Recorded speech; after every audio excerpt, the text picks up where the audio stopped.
തണൽ മരങ്ങൾ ഏറെ ഉണ്ടെങ്കിലും കാടിനോളം വരില്ലല്ലോ കൂട്. ചൂട് കൂടിയതോടെ മൃഗങ്ങൾക്കാകെ മാറ്റമാണ്. നാഗാലാൻഡുകാരി കൊഹിമയ്ക്ക് ചൂട് സഹിക്കാൻ കഴിയില്ല.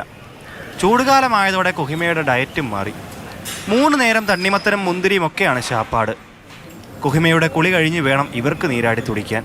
കരടിക്ക് ഇപ്പോൾ ചെയ്യുന്നതെന്ന് പറഞ്ഞാൽ കൂടുതലായിട്ട് വാട്ടർ മെലൺ അതുപോലത്തെ ഫ്രൂട്ട്സ് നമ്മൾ ഉൾപ്പെടുത്തിയിട്ടുണ്ട്. പിന്നെ ചെയ്യുന്നതെന്ന് പറഞ്ഞാൽ കൂടുതൽ സ്പ്രിംഗ്ലർ സ്ഥാപിച്ചിട്ടുണ്ട്.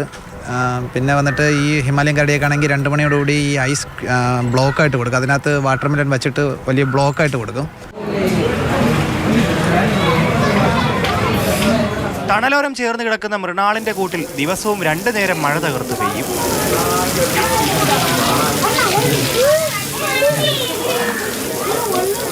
ചൂടകറ്റാൻ കുളി ഇഷ്ടമാണെങ്കിലും പൈപ്പിൽ വെള്ളം അടിച്ചാൽ ആൾ വയലൻ്റാണ്.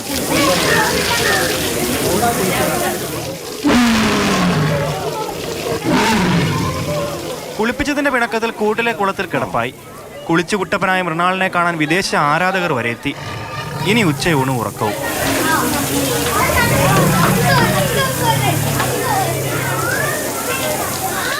തണുത്ത ഭക്ഷണമായി കൊടുക്കാൻ പറ്റാത്തത് കൊണ്ട് നമ്മൾ ഐസ് ക്യൂബ് ഇടുന്നുണ്ട്. പിന്നെ അത് കഴിഞ്ഞിട്ട് തന്നെ കുളത്തിലെ വെള്ളം, കുളിക്കുന്ന കുളത്തിലെ വെള്ളം ഡെയിലി നമ്മൾ ചേഞ്ച് ചെയ്യുന്നുണ്ട്. അപ്പോൾ അങ്ങനെയായിട്ട് വരുമ്പോൾ ഇപ്പോൾ ഒരുപാട് വ്യത്യാസം കാണുന്നുണ്ട്. പാമ്പുകളുടെ കൂടുകളിൽ സദാസമയവും AC-യും കൂളറും എല്ലാം ഒരുക്കിയിട്ടുണ്ട്. പ്രത്യേക പരിഗണനയാണ് ഇവിടെ ഓരോരുത്തർക്കും.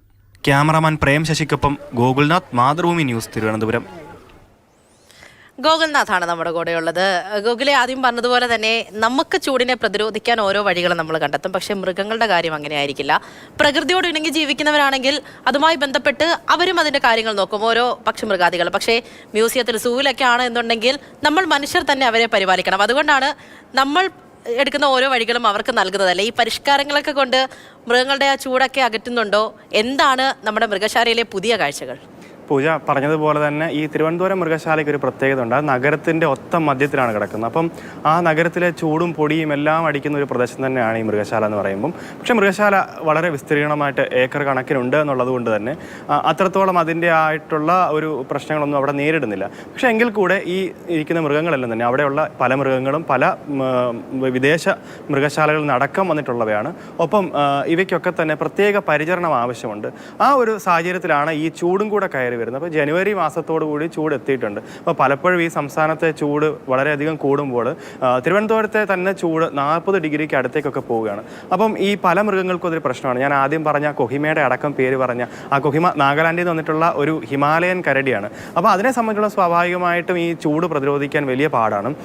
ഇതിനെ അതൊക്കെ കൊണ്ട് തന്നെ ഈ ഓപ്പൺ സൂ എന്ന് പറയുന്ന ഒരു സംവിധാനം, അതായത് മൃഗങ്ങളെ തുറന്നു വിട്ട് പരിപാലിക്കുന്ന ഒരു സംവിധാനം, അതിൽ നിന്നൊക്കെ മാറ്റി കൂട്ടിലേക്ക് കയറ്റി അതിനെ കുളിപ്പിച്ച് ഒപ്പം അതിനെന്തൊക്കെ ഭക്ഷണമാണോ കൃത്യസമയത്ത് വേണ്ടത് അതൊക്കെ തന്നെ കൊടുത്തുകൊണ്ടാണ് ഈ മൃഗശാല അധികൃതർ പോകുന്നത്. അപ്പോൾ ഓരോ മൃഗത്തിനും അതേപോലെ തന്നെ അതിൻ്റെ സ്വാഭാവികമായിട്ടുള്ള അന്തരീക്ഷത്തിൽ എങ്ങനെയൊക്കെ അതിനെ തണുപ്പിച്ച് നിർത്താമെന്നുള്ളതാണ് ആ ഒരു ശ്രമം.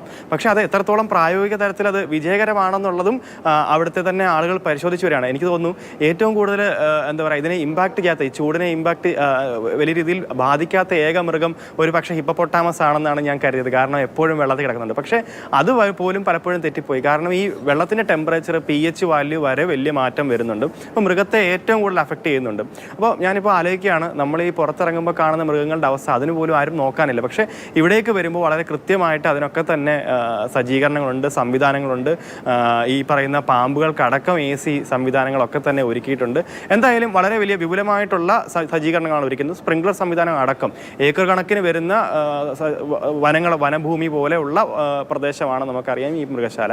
അപ്പോൾ അവിടെയൊക്കെ തന്നെ ഈ പറയുന്ന സ്പ്രിംഗ്ലർ സംവിധാനം വഴി മൃഗങ്ങളെ തണുപ്പിക്കുക, ഒപ്പം അവിടെ ഒരു മിസ്റ്റ് ക്രിയേറ്റ് ചെയ്യുക, ഇതൊക്കെ അവർ ചെയ്യുന്നുണ്ട്.